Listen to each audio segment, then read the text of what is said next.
राधे जैसी राधे राधे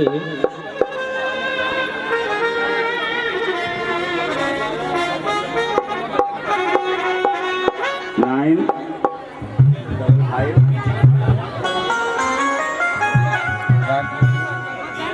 जीरज निजी मनु मुकुर सुधार वरण रघुवर विमल जसो योदायक फल चार गोपीहीन तनु जानी तुम राज सिधावे अस कैसे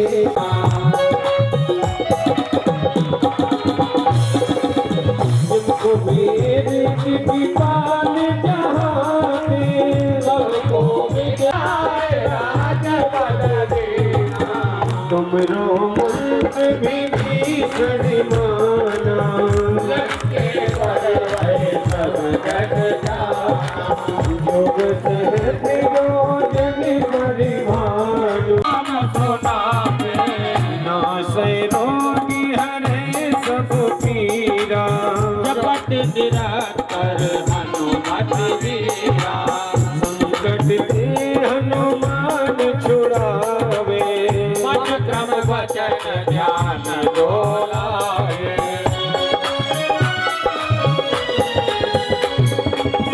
सब परिणाम श्री राजा के काज सकल तुम साजा हमारी मनोरथ जो कोई लावे कोई सजी मन फल पावे चारों युग परिताप तुम्हारा है पर से जगत उजियारा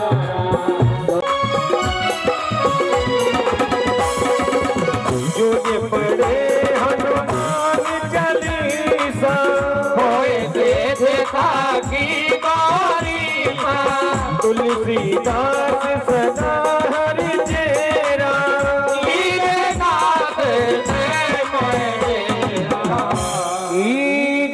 नाथ हृदय में डेरा।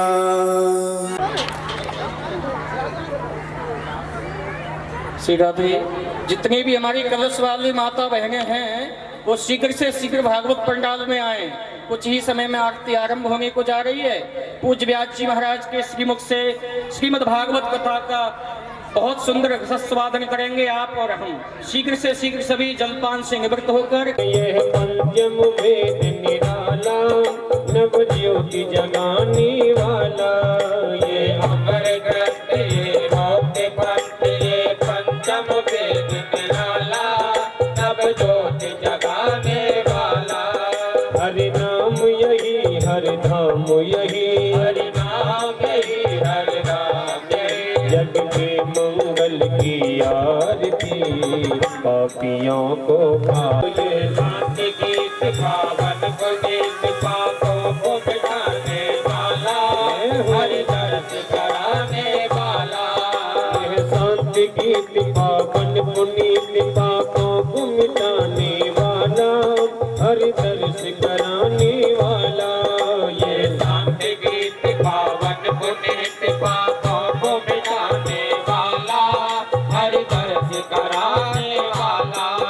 ये सुख करनी ये दुख हरणी ये सुख करनी ये दुख हरणी ये सुख करनी ये दुख हरणी ये सुख करनी ये दुख हरणी। श्री मधुसूदन जी की आरती पापियों को पाप से है तारती भागवत भगवान की है आरती पापियों को पाप से है तारती।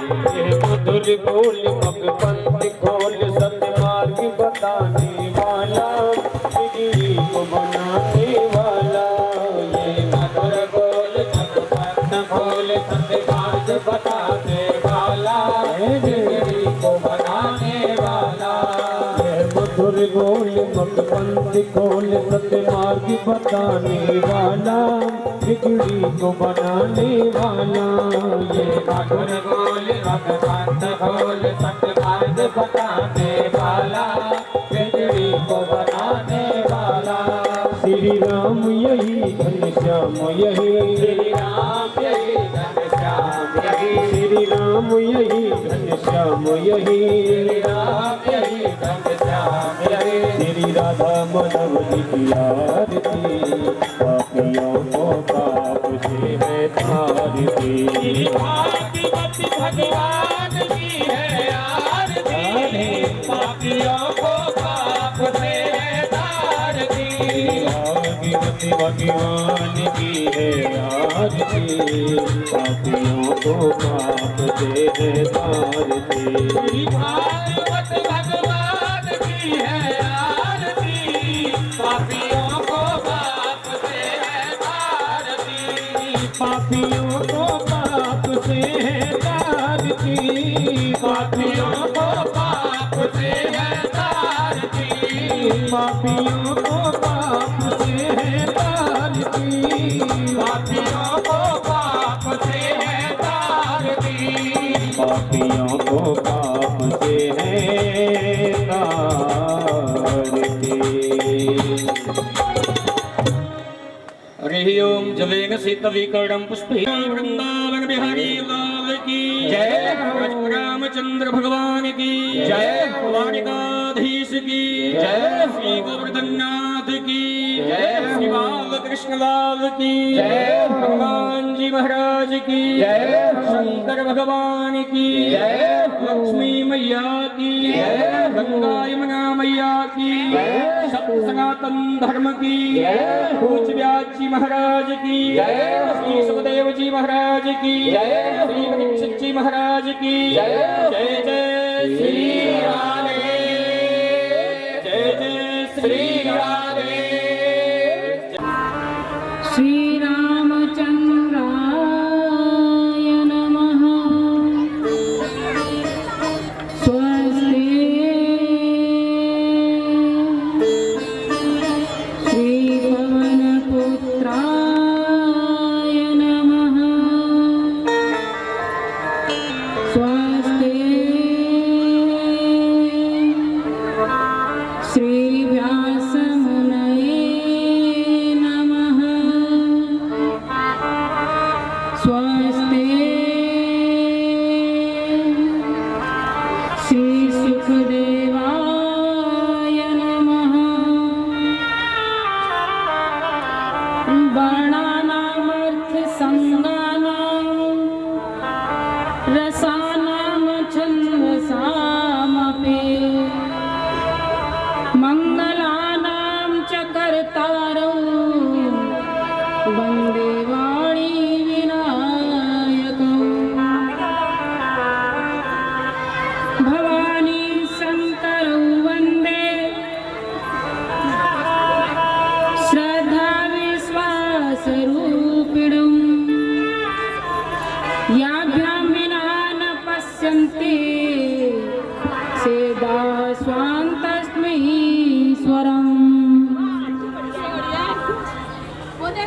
वन्दे बोधमयं नित्यं गुरुं शङ्कररूपिणम्। यमाश्रितो हि भक्त्रोऽपि चन्द्रः सर्वत्र वन्दते। विघ्नेश्वराय वरदाय सुरप्रियाय लंबोदराय सकलाय जगरिताय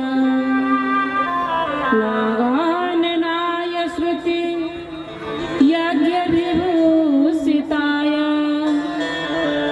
गौरीसुताय गणनाथ नमो नमस्ते। अखण्डमण्डलाकारं व्याप्तं येन चराचरं तत्पदं दर्शितं येन तस्मै श्री गुरुवे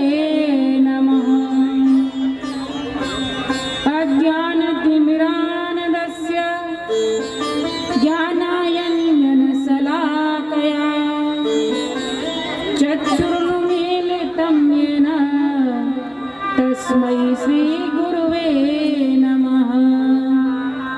बंसीविभूषितकरान् नवनीरदाभात् पीताम्बरादरुणबिम्बफलाधरोष्टात् पूर्णेन्दुसुन्दरमुखां दरवेन्द्रनेत्रात् कृष्णात् परम किमपि त्वमेव न जाने। कृष्णाय वासुदेवाय देवकी नन्दनाय च नन्दगोपकुमाराय गोविन्दाय नमो नमः। ध्येयं सदा परिभवग्न मम भीष्टदोहम् तीर्थास्पदं शिवविरञ्चिनुतं शरण्यं महापुरुषते चरणारविन्दं त्यक्त्वा सुदुस्त्यज सुरेप्सितराजलक्ष्मीं धर्मिष्ठयार्यवचसा यदगादरण्यं मायामृगं दैत एप्सितमन्बुधावद् वन्दे महापुरुषते चरणारविन्दम्। जय जय श्री राधारमण, जय जय नवल किशोर, जय गोपी चित्त चोर प्रभु, जय जय माखन चोर। बोलो वृंदावन बिहारी लाल की जय हो। हरे के सहारे की जय हो। राधे रानी सरकार की जय हो। महालक्ष्मी मैया की जय हो। गौ माता की जय हो। संत समाज की जय हो। जय जय श्री राधे श्याम। परम मंगल में। और जब तक हम अपने मन को मोड़ करके परमात्मा के चरणों में नहीं लाते, जब तक हमारा मन प्रभु में लगेगा नहीं।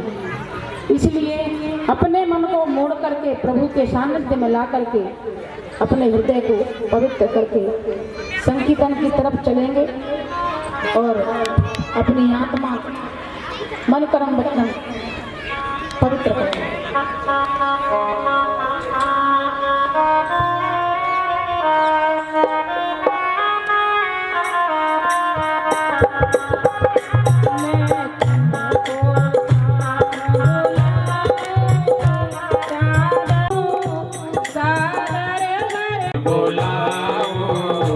सादर घर में बैठाओ,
बोल वृंदावन बिहारी लाल की। जय हो।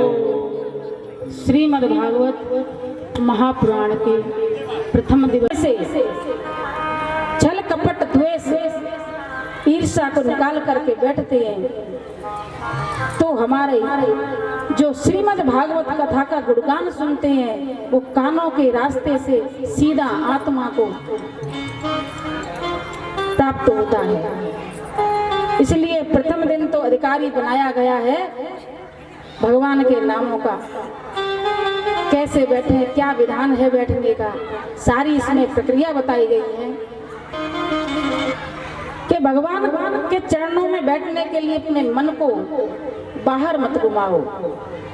आपका मन तो चंचल है, न जाने कहाँ घूमता है, लेकिन पकड़ करके प्रयास करने से परमात्मा की शरण में जरूर आता है। अगर आपके अंदर इतनी भक्ति नहीं होती तो शायद आज इतनी विशाल कलश यात्रा भी नहीं होती और इतनी भक्तों की संख्या भी नहीं होती। श्रीमद् भागवत महापुराण सनातन धर्म की एक ऐसी नींव है जिसकी वजह से कलयुग में अभी हमारा धर्म बचा हुआ है, संस्कार बचे हुए हैं और ये जब तक रहेगा जब तक कलयुग का अंत नहीं होगा। भाग्योदयं बहुजन समार्जितेन सत्संगमं च लभत। ज्यादा आगे बढ़ते हैं तो उसका लेकर लेते हैं। ऐसे हैं हमारे। तो एक बार नैमिषारण्य क्षेत्र में 88,000 ऋषियों ने एक यज्ञ सत्र रखा। उन्होंने विधान बनाया कि सुबह हवन किया करेंगे और दिन में यज्ञ कथा सुनेंगे और संध्या काल में संकीर्तन करेंगे। इस प्रकार उन्होंने अपनी प्रक्रिया रखी। कथा मृत रसा स्वाद कुशला। वो जो ऋषि थे उनकी उम्र काफी थी, हजारों वर्ष की उनकी उम्र थी, लंबी लंबी जटाएं थी, भगवान के भक्त थे, तो बड़े सुनने के रसक थे। इतनी देर में सूत जी का आगमन हुआ और सूत जी का आगमन हुआ, सारे ऋषि खड़े हो गए और खड़े होकर के सूत जी को नमन और वंदन किया और हाथ जोड़ करके प्रणाम करके प्रार्थना की, हे मुनिवर, हमें कोई कलयुग में अज्ञान ध्वांत विध्वंस कोट्य सूरी समप्रभ सूताख्याय कथा सारम मम कर्ण रसायनम। हे ऋषिवर, इस कलिकाल में जीव आसुरी स्वभाव के हो गए। कृपा करके इस जगत के अंधकार को मिटाने वाला कोई ऐसा ज्ञान हमें पान कराए जिससे हमारे मन का अंधकार समाप्त हो जाए। क्लेशाक्रांत्य शोधने किं परायणम। और ऐसा कौन सा उपाय है कि घोर कलयुग में हम इससे बच सकें, जो पवित्र को भी पवित्र कर दे। ऐसी हमें सरल कथा का पान कराएं। सूत जी ने कहा, हे ऋषियों, मैं तुम्हें एक कथा का पान कराता हूं जो कि श्री सुखदेव जी ने श्री परीक्षित जी को कराई थी। और ये श्रीमद् भागवत महापुराण तो कल्प वृक्ष है। इसके पांडाल में बैठ करके जो भी अपनी मनोकामनाएं चाहते हैं वो पूरी होती है। कल्प वृक्ष का मतलब है कि जैसे हमने अपने मन में धारण कर लिया। एक महात्मा जंगल में बैठे थे और उनको पता नहीं था कि ये कल्प वृक्ष है और आराम करने लगे। उनके मन में विचार आया कि यहाँ कोई शीतल जल मिल जाए तो आत्मा तृप्त हो जाए। बस कहने ही वाले थे कि इतने में वहाँ शीतल जल प्रकट हो गया। जल पीने के बाद में उनके मन में विचार आया प्यास बड़ी जोर से लगी थी, ठंडा पानी पिया। अब थोड़ी कहीं भोजन का भी इंतजाम हो जाए तो और आनंद आ जाएगा। जैसे ही ऋषि ने कहा 56 प्रकार के भोजन वहां पर प्रकट हो गए, क्योंकि कल्प वृक्ष के पेड़ के नीचे बैठे हुए थे। भोजन किया और भोजन करने के बाद में उनको नींद सताने लगी, निद्रा आने लगी और मन में विचार किया, आहा यहाँ मलमल की रजाई और गद्दा मिल जाए तो और आनंद आ जाए। सब वो भी आ गए। अब मन में क्या ख्याल आया, कहीं शेर आ गया और खा गया तो। बस यही मन में उन्होंने धारण किया। इतने में शेर आया और नाम सत्य करके चला गया। तो एक कल्प वृक्ष है, जहाँ जैसा हम चाहते हैं वैसा हमें प्राप्त होता है। इसलिए जब श्री सुखदेव जी परीक्षित महाराज को कथा का पान करा रहे थे, तभी देवता अमृत का कलश लेकर के उनके पास आए और बोले, हे मुनिवर, यह अमृत का कलश लेकर के आप परीक्षित जी को पिला दीजिए और हमें श्रीमद् भागवत कथा का रसपान कराइए, क्योंकि ये कथा सिर्फ और सिर्फ पृथ्वी पर ही मिलती है। इसके लिए देवता तरसते हैं। जो मंगल कलश भरे जाते हैं उनमें 33 करोड़ के देवी देवता विराजमान होते हैं और देवता वो भी अमृत का कलश लेकर के आए, जो कभी समुद्र मंथन के समय छल से उस अमृत को ले गए थे। तब श्री सुखदेव जी ने कहा, राजन, कि देवता तो छल करने वाले थे। एक बार कश्यप ऋषि की पत्नी करदू और वनिता, करदू से नाग हुए और वनिता से गरुड़ हुए थे। वनिता ने बैठी अपने सूर्य भगवान के घोड़ों को देख रही थी, क्योंकि वो श्वेत रंग के थे। तभी करदू ने कहा कि ये बताओ, ये श्वेत रंग के घोड़े हैं, क्या तुम्हें श्वेत दिख रहे हैं? कि हाँ, मुझे श्वेत दिख रहे हैं। कि नहीं, ये घोड़े काले हैं। उन दोनों में शर्त हो गई। अब जब कोई व्यक्ति छल करता है तो छल करते करते कितनी नीचता पे आ जाता है, इसका हम अनुमान भी नहीं लगा सकते। और अपने पुत्रों से कहा कि सारे नाग उन श्वेत घोड़ों पर जाकर के लिपट जाओ और सारे घोड़ों को काला कर दो। सारे नाग उनसे लिपट गए, घोड़ों को काला कर दिया। वनिता जी अपनी शर्त हार गई और शर्त हारने के बाद में करदू की दासी बनना पड़ा। दासी बनकर के रहने लगी। गरुड़ उनके पुत्र थे, वो भी दास भाव में रहने लगे। नाग कहते कि चलो उड़ो, तभी वो उड़ के जाना पड़ता। तब उन्होंने कहा, मैया क्या बात है, हम लोग इस प्रकार दास भाव से क्यों रहते हैं? तब उसने कहा कि तुम्हारी जो मौसी है उसने मुझसे शर्त रखी थी और वो शर्त में हार गई। तब गरुड़ देवता उस अमृत को इंद्र से छीन कर लेकर के आए हैं और करदू को दिया। करदू जैसे ही उसका पान कराने वाली थी, इतनी देर में फिर इंद्र आए और अमृत को लेकर के फिर अंतर्ध्यान हो गए। तो ऐसे देवता परीक्षित को भला क्यों पिलाने के लिए आए थे? क्योंकि उनका स्वार्थ था। इसलिए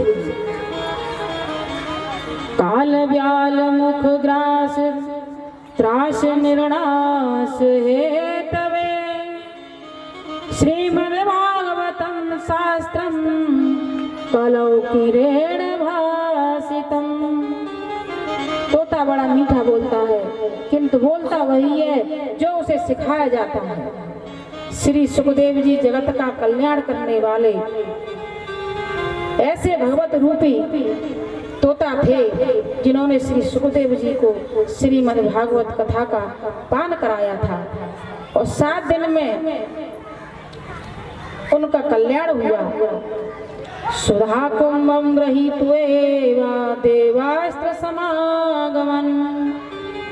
जब वो लेकर के अमृत का कलश लेकर के आए तो सुखदेव जी ने उनकी हंसी उड़ा दी और कहा कि तुम देवता क्या मोल करोगे? कहाँ कांच और कहाँ मणि। कांच की बोतल 1 रुपए की बाजार में बिकती है, लेकिन मणि की कीमत हजारों में होती है। तुमने हमारी श्रीमद् भागवत कथा को क्या कांच समझा है? इनकी कीमत तो कोई आकलन कर नहीं सकता। और देवताओं को वहां से भगा दिया। देवता ब्रह्मा जी की शरण में गए और कहा, प्रभु हमारा अपमान कर दिया है सुखदेव जी ने। ब्रह्मा जी बोले 7 दिन ठहरिए, 7 दिन के बाद हम उसका तोलन करेंगे।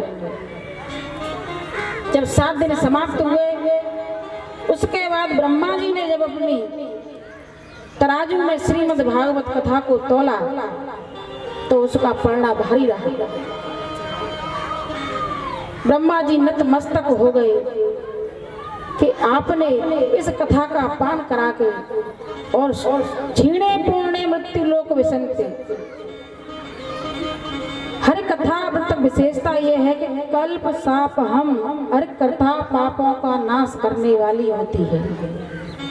व्यक्ति कितने भी पाप करे, लेकिन इसका मतलब ये नहीं है कि वो अपनी प्रवृत्ति ना बदले।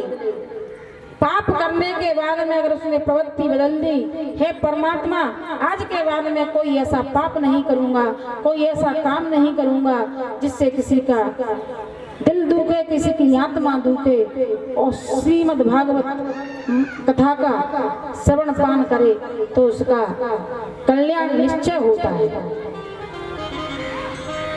तो भगवत भक्ता का श्रोता दोनों ही माँ के गर्भ में भगवानी कृपा का कवच धारण करके प्रकट होते हैं। छलने वाला भी और ओने वाला भी। श्री सुखदेव जी हरि कथा का अमृत पान परम रसिक है, इसलिए देवताओं को डांट करके भगा दिया था। राज्ञो मोच तथा वीच पुराददापि विस्मतः। इस प्रकार तोलन करके देवता मान गए कि वास्तविकता में कलयुग में श्रीमद् भागवत महापुराण के अलावा ऐसा कोई साधन नहीं है जिससे प्राणी बच जाए। लघु निन्यान जाताने गौरवेण महत तदा ऋषिगणा सर्वे विस्मय परम यहू। सब देवता और महात्मा महान आश्चर्य चकित रह गए। साक्षात श्री कृष्ण कलयुग में प्राणियों का कल्याण करने वाले हैं। और इस प्रकार कहा कि एक बार एकदा हि विशालायां चत्वार ऋषयो मलाः सत्संगात् समायाता दद्रशुस्त्र नारदम्। एक समय की बात है, विशालापुरी में 4 ऋषि आए हुए थे और सत्संग करने की उनकी इच्छा थी। ध्यान भजन पूजन आदि में तो एकांत में हो सकता है, पर सत्संग एकांत में नहीं हो सकता। तो सत्संग करने के लिए बद्रीनाथ आश्रम में आए और वहां नारद जी से उनकी भेंट हुई। नारद जी का मुख चिंता से मलिन था। तभी ऋषियों ने पूछा, हे नारद जी आप इतने दुखी क्यों हैं? तब नारद जी ने कहा कि प्रभु मैं से पृथ्वी को कर्म क्षेत्र समझ करके आया था, कर्म स्थली समझ करके आया था, लेकिन कलियुग के प्रभाव को देख करके मेरा मन बड़ा दुखित है। गतवितो यथा जन, तुम्हारा क्या चला गया है जो तुम इतने दुखी हो? कि दुखी बस इसलिए हूँ कि कलियुग में ब्राह्मण जो वेद पाठी है वो दक्षिणा लेकर के वेद का पाठन करते हैं।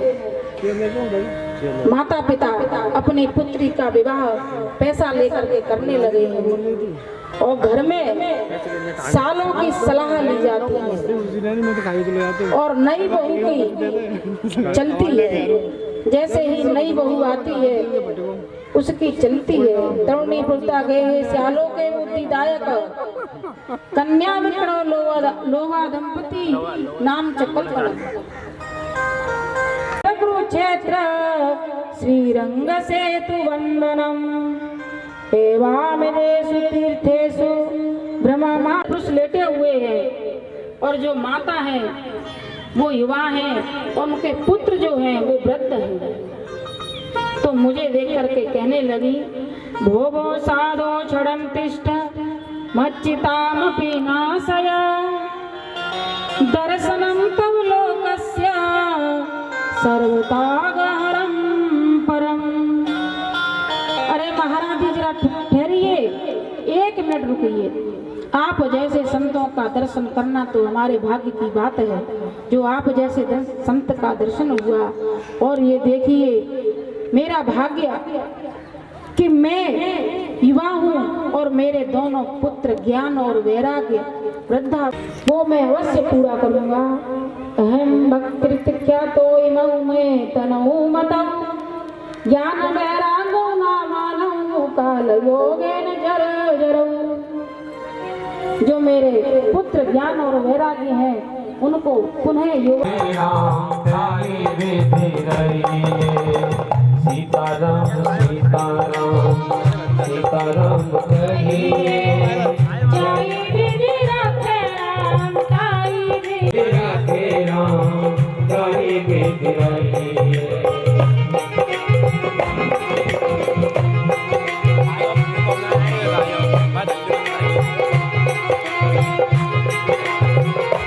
और क्या कहते हैं नारद जी, एक आशा राम जी की दूरी न छोड़ दे। एक आशा राम जी से दूजी आशा छोड़ दे। नाता एक राम जी से दूजे नाते तोड़ दे।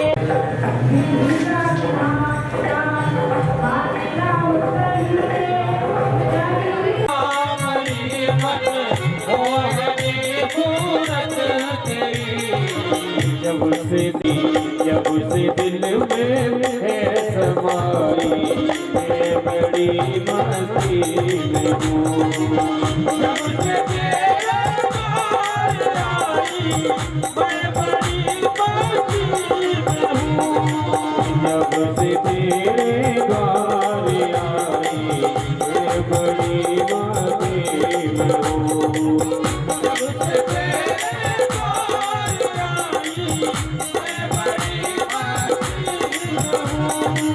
जब से तुझे सगी लौल आई मैं बड़ी मस्ती में हूँ।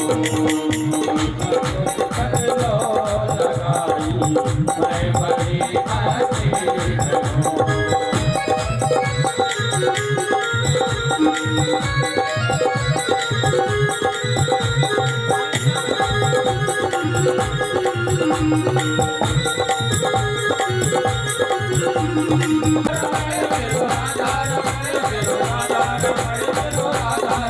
मेरो राधा रमण मेरो राधा रमण मेरो राधा रमण मेरो राधा मेरो राधा रमण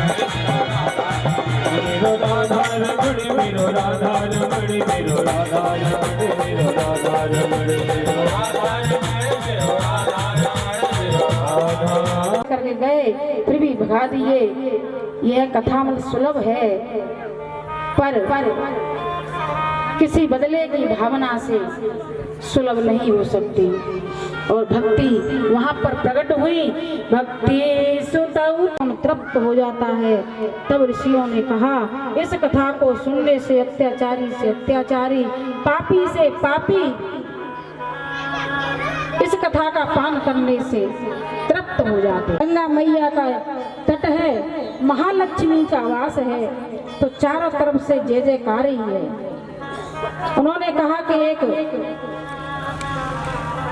अत्र ते कीर्तिष्यामि इतिहासं पुरातनम यस्य श्रवण मात्रेण पापहानि प्रजायते। ऋषियों ने इतना सुंदर पावन इतिहास है कि सुनने में पापों का शोधन हो जाता है। बच्चों को ले जाकर कुएं में धकेल देता, चोरी करने लगा, कंधे पर 24 घंटा रस्सी लेकर के एक बहेलिए की तरह घूमने लगा, दुराचारी हो गया। और उसके दुराचारों से वहाँ जाइए, क्योंकि हमारे पुत्रों को मारता पीटता है और जाकर के कुएं में धकेल देता है। तभी गोकर्ण जी की आत्मा बड़ी दुखी हुई कि मैंने जिस पुत्र को पाने के लिए अपनी आत्मा त्यागने का मैंने निश्चय कर लिया, आज उस पुत्र की वजह से मुझे कितनी गर्दन झुकानी पड़ती है। और समय बीतते बीतते हुआ ऐसा कि ब्राह्मण देवता अपने पुत्र के अत्याचारों से परेशान होकर के घर से निकलकर गोकर्ण से पूछा कि मैं क्या करूं। तब गोकर्ण ने कहा, देहे स्थितमा सौदरे विमन्ति तिलत्वं जाया सुतादिषु सदा ममता विमुच्च पश्यानि सं जगदिदं चढ़वन्निष्टं वैराग्य रसिको भवभक्तिनिष्ठं धर्मं भजस्व सततं त्यज लोक धर्मान् सेवस्व साधु पुरुषान् जजि काम तृष्णान् अन्यस्य दोष गुण चिन्तनमासु मुक्त्वा सेवा कथा रसमो नितरां पिबत्वम्। गोकर्ण जी कहते हैं, पिताजी ध्यान से सुनिए, जीव को संसार में बनने की कोई रस्सियां नहीं है। उन रस्सियां का नाम है अहमता और ममता। हमारा जो शरीर है नसों से बना हुआ है, देह में अहमता और देह के नाते ममता, इन दोनों रस्सियों के जीव ये 5 भौतिक देह जो पंचायती धर्मशाला है, इस धर्मशाला में कमरा बुक कर दिया जाता है और आराम से नहीं हो सकता, ये धक्का मार करके निकाल देता है।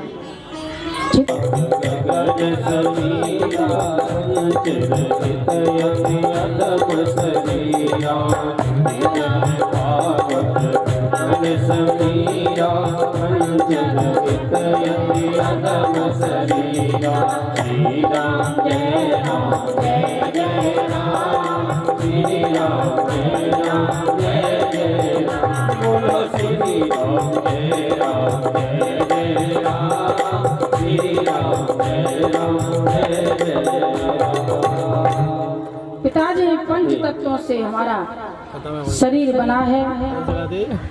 अपने अंदर अंश दान करके बनाई हम लोगों ने, जो शरीर बनाया है उस पर कब्जा करके बैठे हैं।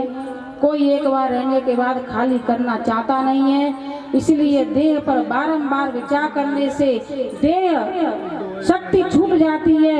यह शरीर मांस मेद मज्जा स्नायु आदि से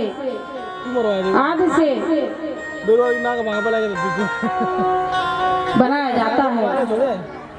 ईंट गारे सब भरे पड़े हैं, क्योंकि हमारे शरीर में सब चीज जो है दुर्गंध देने वाली है। एक दुर्गंध का भांड है हमारा शरीर, इसलिए इस पर ध्यान न देते हुए परमात्मा की ओर चलिए, क्योंकि कोई किसी का नहीं है। इसलिए थोड़ा सा जतन कर लो, जिससे आपकी मुक्ति हो जाएगी। मुक्ति का कोई तो यतन कर ले रे, मुक्ति का कोई तो यतन कर ले रे, रोज थोड़ा थोड़ा हरि का भजन कर ले, रोज थोड़ा थोड़ा हरि का भजन कर ले, रोज थोड़ा थोड़ा हरि का भजन कर ले, रोज थोड़ा थोड़ा हरि का भजन कर ले। मुक्ति का कोई तो जतन कर ले रे, मुक्ति का कोई तो जतन कर ले, रोज थोड़ा थोड़ा हरि का भजन कर ले, रोज थोड़ा थोड़ा हरि का भजन कर ले, रोज थोड़ा थोड़ा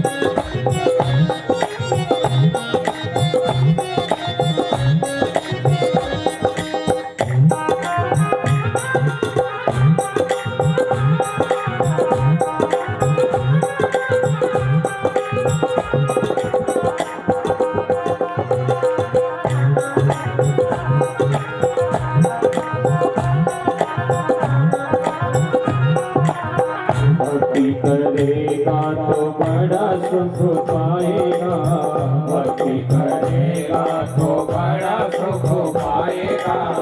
भक्ति करेगा तो बड़ा सुख पाएगा। भक्ति करेगा तो बड़ा सुख पाएगा। थोड़ा हरि का भजन कर ले। मुक्ति का कोई तो जतन कर ले। मुक्ति का कोई तो जतन कर ले। रोज थोड़ा थोड़ा हरि का भजन कर ले। रोज थोड़ा थोड़ा हरि का भजन कर ले।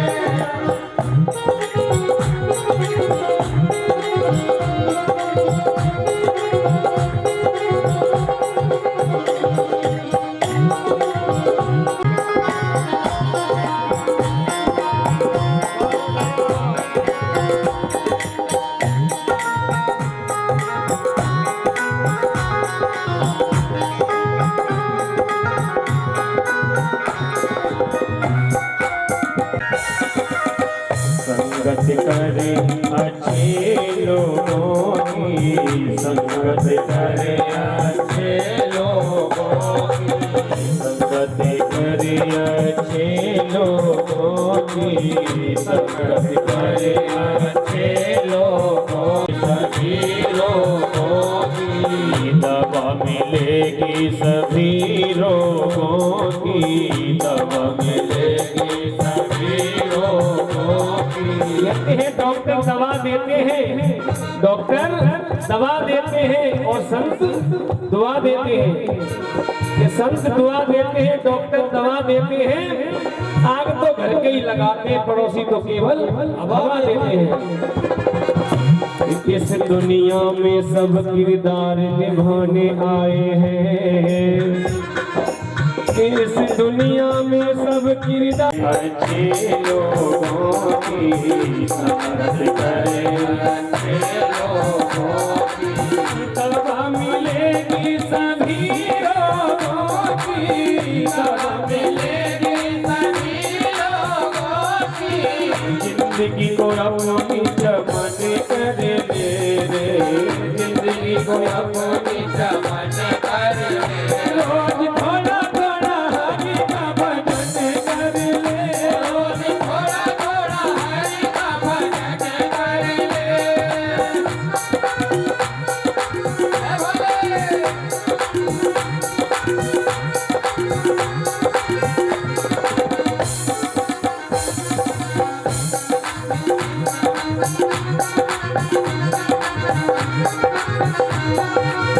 मुक्ति का कोई तो जतन कर ले रे।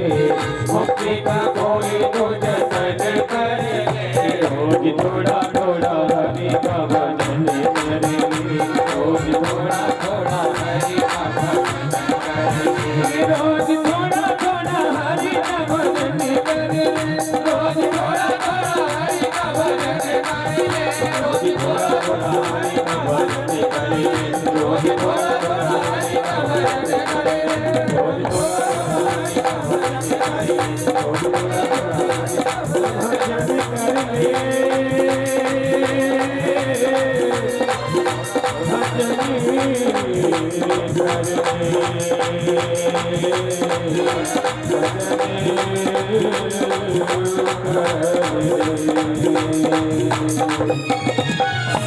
वाकई बिहारी लाल की जय। जय श्री राधे श्याम। हम राम राम कहकर इसमें चढ़ जाते हैं तो उसमें तो राम राम कहने का मौका मिल जाता है।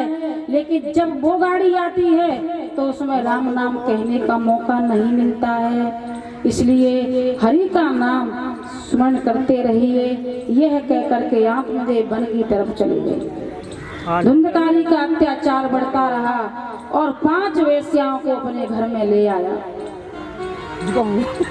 5 वेश्याओं को घर में ला करके रहने लगा। अपनी माता से मारपीट करता था। एक दिन दुखी होकर के वो जंगल में जा करके कुएं में गिर के आत्महत्या कर ली। तो लानत है ऐसी संतान पर जिसकी वजह से उसकी माँ मृत्यु के मुंह में चली गई। अब वो अकेला रह गया, उसका राज पाठ चलने लगा, क्योंकि गोकर्ण जी महाराज तीर्थ यात्रा के लिए निकल गए। समय बीता, एक दिन स्त्रियों ने सोचा कि अगर राजा ने हमें पकड़ लिया तो इसके साथ हमारी निपटाई लगेगी, इससे अच्छा है कि इसको भी यमपुर पहुंचा दिया जाए और रात के अंधेरे में रस्सियों से बांध करके गर्म कोयले करके उसके मुंह में डाले और मार के आंगन में गाड़ दिया और अपना सारा सामान समेट करके वो चली गई। धुंधकारी महाखल एक ऐसा प्रेत बना विचरण करने लगा। तब गोकर्ण जी को पता चला, उन्होंने गया में पिंडदान किया, लेकिन पिंडदान का महत्व ये होता है कि उसके ही खानदान का कोई व्यक्ति पिंडदान करे तो उसकी तृप्ति होती है। घूमते घामते गोकर्ण महाराज अपने घर आए और आंगन में सो रहे थे। तब तिष्ठ ब्रूहि अनिश्चिते लतायन चेत, तब उन्होंने देखा कि एक हाथी कभी घोड़े का रूप, कभी गाय का रूप, कभी कुत्ते का रूप कोई ले रहा है और भयंकर परछाई उसके सामने खड़ी हो गई। तब आत्मदेव जी ने कहा कि तुम कौन हो, साक्षात सामने आओ।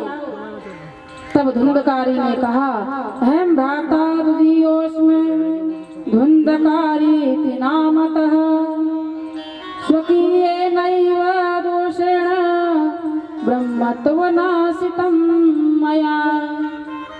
भैया मैं तुम्हारा भाई धुंधकारी हूँ, मैं अपने ही दोषों के कारण आज एक महाखल महाप्रेत बन गया हूँ, मुझे इस योनि से निकालने के लिए कोई उपाय करिए। कितने पाप किए, कितने दुष्कर्म किए हैं मैंने, आपकी कोई गणना नहीं कर सकता। उन पापों का परिणाम यही है कि मैं प्रेत योनि में भटकूं, केवल वायु का आहार करता हूँ। अहो बंदो कृपा सिंधो भ्रातृनामा सुमोचय। भैया आप तो साक्षात करुणामय कृपामय, मुझ पर अनुग्रह करिए और मुझे इस प्रेत पीड़ा से, प्रेत योनि से छुटकारा दिलवाइए। तब आत्मदेव जी गोकर्ण जी ने कहा कि मैंने तो तुम्हारा श्राद्ध पिंड भी कर दिया। तब उन्होंने बताया कि एक दो श्राद्धों की बात छोड़ दो, श्राद्धों से मेरा उद्धार होने वाला नहीं है, क्योंकि मैं छोटा मोटा प्रेत नहीं हूँ, मैं महाकाल प्रेत बन गया हूँ, इसलिए कोई और उपाय देखिए। रात भर चिंता के मारे गोकर्ण महाराज को नींद नहीं आई। प्रातः काल हुआ, तब सूर्य भगवान को रोक करके उनसे प्रार्थना की, तुम्भ्यं नमो जगत सच्चिन, और आश्वासन दिया कि श्रीमद्भागवतां मुक्ति सप्ताह वाचनम गुरु। तुम्हारे भाई का कल्याण सिर्फ और सिर्फ श्रीमद्भागवत महापुराण सुनाने से ही होगा। यह सुनकर के गोकर्ण जी महाराज ने गांव के बड़े बूढ़ों से कहा कि मुझे श्रीमद्भागवत कथा का पठन पाठन करना है, और सभी गांव के लोग इकट्ठे हुए, ऊंचा सा मंच बना और महाराज गोकर्ण कथा कहने के लिए जब ऊंचे मंचासीन हुए तो 7 गांठों की एक बांस गड़वाया, जिस पर अपने भाई धुंधकारी को स्थान दिया, क्योंकि वो वायु रूप में था, कहीं बैठ नहीं सकता। चारों तरफ घूम करके देखा, कहीं स्थान नहीं है, तो एक बांस में जा करके उसने अपना स्थान ग्रहण कर लिया। और स्थान ग्रहण करने के बाद में जब कथा प्रारंभ हुई, एक एक दिन में एक एक ग्रंथि बांस की फट गई। 7वें दिन एवं सप्तनिष्ठैव सप्तग्रंथि वेदनम्